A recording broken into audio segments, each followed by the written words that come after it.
Friends, आज auto sales के number आए अगस्त के और नंबर्स ने मिक्स ट्रेंड दिखाया। प्रीमियम सेगमेंट की कार्स में सस्टेन्ड ग्रोथ दिखाई, वेयर एज पैसेंजर व्हीकल्स की सेल्स में लगातार दूसरे मंथ में गिरावट नजर आई। तो इस वीडियो में हम बात करेंगे कैसे रहे अगस्त के ऑटो सेल्स के नंबर और कैसा इम्पैक्ट रहेगा ऑटो स्टॉक्स के ऊपर। अगर आपकी भी इन्वेस्टमेंट है ऑटो स्टॉक्स में तो ये वीडियो काफ़ी हेल्पफुल होएगा आपको डिसाइड करने में कि कैसे आपकी इन्वेस्टमेंट रहनी चाहिए आने वाले दिनों के अंदर, कौन से ऑटो सेक्टर से जुड़े स्टॉक्स हैं जो अच्छी सेल्स ग्रोथ दिखा रहे हैं और कौन से कंपनीज हैं जिनके अंदर म्यूटेड ग्रोथ नज़र आई अगस्त के मंथ में। तो जैसा कि हमने बात करी, टू व्हीलर्स और प्रीमियम कार्स में सस्टेन ग्रोथ नज़र आई, लेकिन एक स्पेसिफिकली ओला इलेक्ट्रिक में खासा डाउनसाइड देखा गया, खासा कंपटीशन देखा गया जिसकी वजह से उसका मार्केट शेयर तेजी से गिरा अगस्त के मंथ में। इस पे हमने कंप्लीट वीडियो बनाया है ओला इलेक्ट्रिक मोबिलिटी पे कि क्या आईपीओ के बाद क्या व्यू रहना चाहिए स्टॉक में, जिसका लिंक आपको ऊपर मिल जाएगा। तो आइए बात करते हैं अगस्त के ऑटो सेल्स के नंबर की। तो टू व्हीलर्स की बात करें अगर, तो आइशर मोटर जो कि रॉयल एनफील्ड बाइक्स बनाती है, अगस्त में 73,629 यूनिट सेल करी उसने, compare to 77,583 last year August month में। तो ऑलमोस्ट 5% का डाउनसाइड देखा गया ईयर ऑन ईयर।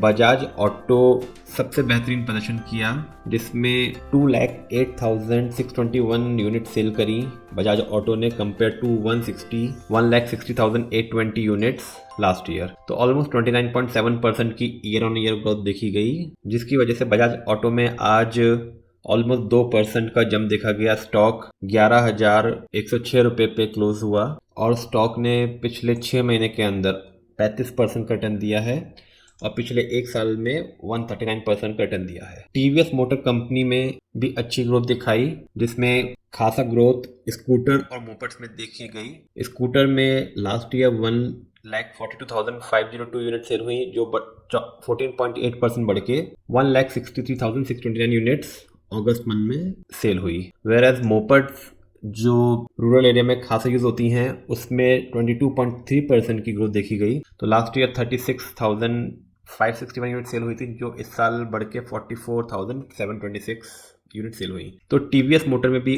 खासा तेजी देखी गई और हीरो मोटोकॉर्प की बाइक्स में 4.8% की ग्रोथ देखी गई। तो लास्ट ईयर 4,88,717 यूनिट सेल हुई, जो 4.8% बढ़ के 5,12,362 यूनिट सेल हुई। और दोस्तों, आगे बढ़ने से पहले अगर आपको वीडियो अच्छा लग रहा है तो काइंडली लाइक एंड सब्सक्राइब, ताकि ऐसे और वीडियो आप तक रेगुलरली पहुंच सके। अब अगर ट्रैक्टर्स की बात करें तो ट्रैक्टर्स सेल्स में म्यूटेड ग्रोथ रही, खासा ऑलमोस्ट फ्लैट रहा लास्ट ईयर से, जिसका एक रीज़न है कि जो मॉनसून आए बड़े एरेटिक फॉर्म में आए, कहीं पे काफ़ी हैवी टू हैवी रेनफॉल हुई, जिसकी वजह से सेल्स ग्रोथ म्यूटेड रही। तो लास्ट ईयर एस्कॉर्ट्स ने 5,198 यूनिट बेचे थे, जो ऑलमोस्ट 0.1% से बढ़ के केवल 5,205 यूनिट रहे। वहीं महिंद्रा के ट्रैक्टर्स जो लास्ट ईयर 21,676 यूनिट सेल हुए थे, वो 1.1% बढ़ के 21,917 यूनिट बढ़े। तो बड़ी म्यूटेड ग्रोथ रहा, लेकिन आने वाले टाइम के अंदर ट्रैक्टर्स में एक खासा ग्रोथ नज़र आने को मिल सकती है, क्योंकि जो मानसून आए हैं वो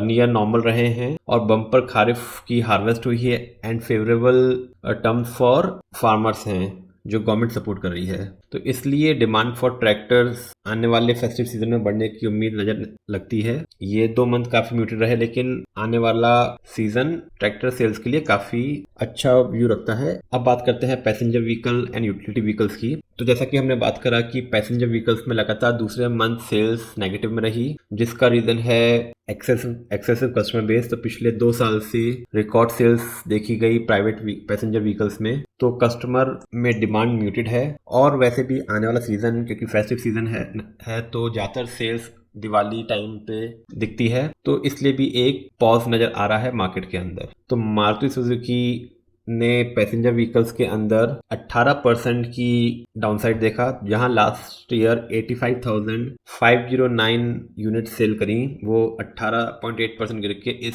अगस्त में 69,406 यूनिट्स रह गई। वहीं यूटिलिटी व्हीकल्स में 6.5% की ग्रोथ देखी गई, जहां लास्ट ईयर 52,746 यूनिट्स अगस्त में सेल हुई थी, वो बढ़ के 62,684 यूनिट्स रही। महिंद्रा महिंद्रा प्राइवेट व्हीकल्स के अंदर लीड कर रहा है और लीड ने बहुत अच्छे से लीड कर रहा है। तो 16.1% की ग्रोथ देखी गई महिंद्रा महिंद्रा में, जहां लास्ट ईयर 37,270 यूनिट्स सेल हुई थी, वो इस साल अगस्त मंथ में 43,277 यूनिट्स सेल हुई हैं। तो बम्पर 16.1% की प्राइवेट व्हीकल्स के अंदर सेल। और टाटा मोटर्स के अंदर 3% की गिरावट देखी गई, जहां लास्ट ईयर 45,500 यूनिट सेल करी थी, वो 3% गिर के 44,142 यूनिट्स रह गई। सबसे interesting data electric two wheelers की सेल में दिखा। तो इलेक्ट्रिक टू व्हीलर्स के अंदर ओला इलेक्ट्रिक ने ऑलमोस्ट 8% का मार्केट शेयर लूज किया है। और अगर पिछले 2 महीने से बात करें तो 2 महीने में ऑलमोस्ट 15% मार्केट शेयर लूज किया है। तो जुलाई मंथ के अंदर ओला ने 41,705 यूनिट सेल करी थी, जो इस मंथ में अगस्त में घट के 26,652 रह गई। तो एक खासा गिरावट है मार्केट शेयर और सेल्स के लिए। तो ओला आईपीओ के बाद हमने देखा ओला स्टॉक ने ऑलमोस्ट 100% का रिटर्न दिया अपने इन्वेस्टर्स को, और उसके बाद जो रिजल्ट्स आए वो खासा डिसअपॉइंटिंग थे। उनके लॉसेस बहुत तेज़ी से बढ़ रहे हैं, और अब बस उनका एक पॉजिटिव था कि उनके रेवेन्यूज अच्छे नज़र आ रहे थे, ग्रोथ नज़र आ रही थी, लेकिन इस नंबर के बाद सीधा इम्पैक्ट उनके रेवेन्यू पे भी आएगा। तो ओला इलेक्ट्रिक बड़ा इंटरेस्टिंग होएगा आने वाले दिनों के अंदर। कंप्लीट वीडियो देखने के लिए लिंक पे क्लिक करें। टीवीएस मोटर ने जहां जुलाई में 19,639 यूनिट सेल करी थी, वो घट के 16,650 रह गए। बजाज ऑटो ने 17,743 यूनिट सेल करे थे, वो घट के 15,870 रह गया। एथर एनर्जी ने 10,181 यूनिट सेल किए थे जुलाई में, जो बढ़ के 10,317 यूनिट हो गए। सिमिलरली हीरो मोटोकॉर्प ने 5,000 यूनिट सेल किए थे, जो घट के 4,466 रह गए। तो अगर ओवरऑल देखें तो इलेक्ट्रिक टू व्हीलर्स के अंदर एज अ सेक्टर इशू नज़र आ रहा है, सेल्स में गिरावट नज़र आ रही है और खासा गिरावट नज़र आ रही है टू व्हीलर सेगमेंट के अंदर। तो इलेक्ट्रिक व्हीकल्स जो लग रहा था रेवोल्यूशनरी होएगा, फिलहाल तो एक चैलेंजिंग फेज में गिरता हुआ नजर आ रहा है, क्योंकि उनके सेल्स ड्रॉप हो रही तेजी से। तो अब क्योंकि जनरल इलेक्शन खत्म हो गए हैं और आउटलुक फॉर कमर्शियल व्हीकल्स काफी इंप्रूव होएगा, क्योंकि गवर्नमेंट का emphasis on infrastructure, construction and mining activities. तो जब भी इंफ्रास्ट्रक्चर और कंस्ट्रक्शन एक्टिविटीज बढ़ती हैं तो रूरल सेक्टर काफी सपोर्ट मिलता है, ग्रोथ मिलती है। और क्योंकि मॉनसून भी नियर नॉर्मल रहे हैं, तो डिमांड अक्रॉस टू व्हीलर्स और ट्रैक्टर्स काफ़ी अच्छी नज़र आती है आने वाले दिनों के अंदर, क्योंकि बम्पर खारिफ हार्वेस्ट हुआ है और फार्मर्स के लिए बहुत ही अच्छे टर्म्स हैं करंटली। इसलिए ट्रैक्टर, पैसेंजर व्हीकल और यूटिलिटी व्हीकल्स में भी एक अच्छी राइज नज़र आता है आने वाले दिनों के अंदर। तो होप अगस्त के सेल्स फिगर देख के आप अपनी इन्वेस्टमेंट और अपने स्टॉक को विजुलाइज एनालाइज कर पाएंगे, कैसे आपकी स्टॉक्स की, ऑटोमोबाइल के सेक्टर के स्टॉक्स की परफॉर्मेंस चल रही है, जिसके बेसिस पे आप अपने डिसीजन ले पाएंगे अपने फ्यूचर इन्वेस्टमेंट के लिए। और दोस्तों, अगर ये वीडियो आपको अच्छा लगा तो काइंडली लाइक एंड सब्सक्राइब, ताकि ऐसे और वीडियोस आप तक रेगुलरली पहुंच सके। Thank you.